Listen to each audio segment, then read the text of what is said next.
Luego de ser maestra por contrato por varios años, diversas circunstancias la obligaron a quedarse en casa con su familia. Ahora quiere contribuir con la comunidad de Chablecal, fomentando nuestras tradiciones por medio de la jarana o con el teatro tradicional. Desde hace casi 20 años, la profesora María Adriana enseña a sus alumnos a amar nuestro legado cultural.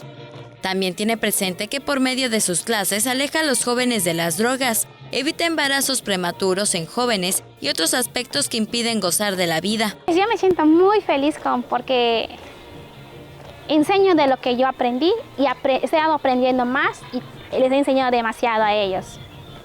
Eso es mi plan, que a la larga ellos tengan con qué acordarme, que digamos, no, doña Adriana me dejó algo. Me siento orgullosa, contenta de todo. Cuando ellos trabajan al 100%. Cuando tenemos presentaciones, cuando yo me propongo algo con ellas, los sacamos y nos sentimos felices, ¿cierto o no? Sin importar los obstáculos que hay que sortear, María Adriana nos está enseñando que solo es actitud para hacer algo por nuestra comunidad. Con su ballet folclórico 21 de octubre, fomenta las tradiciones y aleja a los jóvenes de los vicios y de las tentaciones.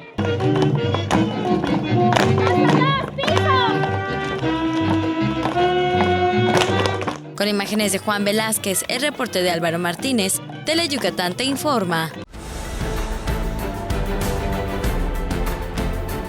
Teleyucatán te informa, lunes a viernes 3 de la tarde. Síguenos.